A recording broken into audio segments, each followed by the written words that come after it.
Joey Bosa said after the Monday night game that Derek Carr wasn't good under pressure.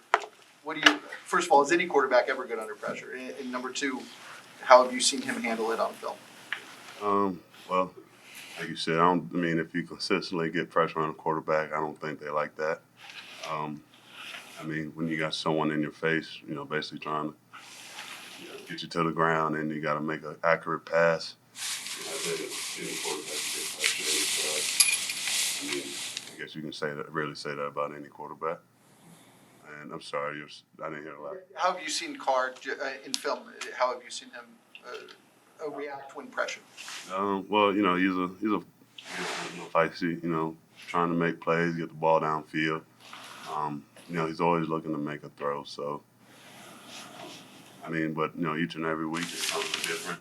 What we see on film may not be what we get in the game. So, at the end of the day, I guess keep it simple. Get to the quarterback. We should rattle them. Do it consistently. And if not, Robert, collectively, you guys have been putting more quarterbacks on the ground this year than you were a year ago. What do you attribute the defensive-wide spike in pass rush production to? I think just the group really gelled together. Guys bought in. Now I guess guys are just tired of always talking about it. A simple saying. We gotta walk the walk. So after a while, talking only can do so much. So I think finally guys are just playing up to their standards. Not being okay with being dominant. I think guys again just have our standards set at a different level.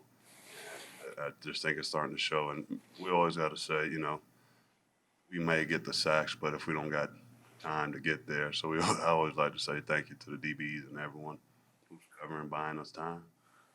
Well, what kind of things did you see on film from what the Chargers did to the Raiders' offense, and can you draw any kind of similarities to their defense to your defense in terms of how you can attack them? Well, defense is really about flying around. Like we said earlier, the D-line was getting after Carr. We saw the back seven running, hitting, doing everything possible, making it uncomfortable. And that's pretty much the simple philosophy of defense. Disrupt the pass game, stop the run, and swarm to the ball. And that's pretty much simple defense philosophy. You got 11 hats to the ball. On the run, you probably won't take it hard. You got guys locked down and the pass rushing like they're supposed to. Well, you probably won't get the ball off either. So again, it's just a simple defensive philosophy.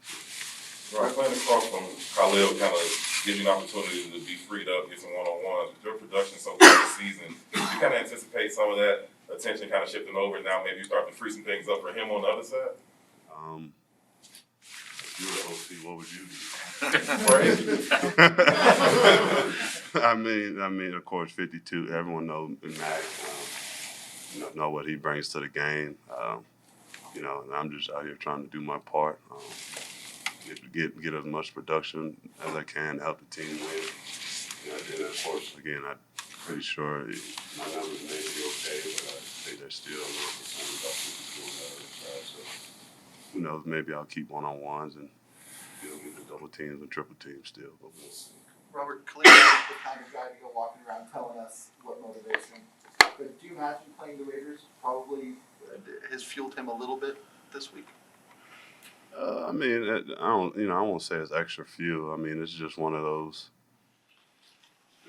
things about being in this business of NFL. You get drafted somewhere.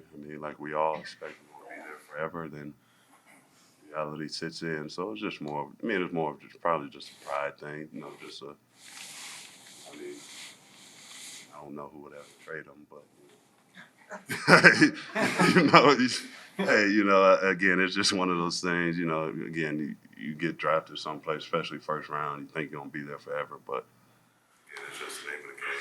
Do you remember when you found out that you got traded?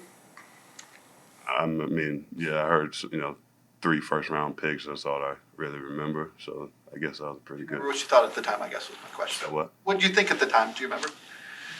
They really wanted him. You giving up 3 first-round picks, you must really want somebody. So, I mean, for him to come in and, I guess take face of the team, just shows you the caliber of player, but also person he is, Khalil is. So, I mean, I can talk about him, how good of a person he is or great of a player. I mean, we can sit here and talk all day, but I mean, I think you just watch him, the way he, practices, carries himself, it's just who he is, I guess that great standard of greatness, just how he carries himself. Robert, it's the other side of the ball, but what's your reaction to Justin being given the green light to be the starting quarterback going forward? Was my green light? Well, shit, put up points. I mean, I don't have nothing to do with it. I mean, if it was him, Andy, Nick, whoever, their job just to put up points. I mean, he's our quarterback, so let's go. And again, I play defense. Yeah. Key points off the board. I think job easy for him. Thank you.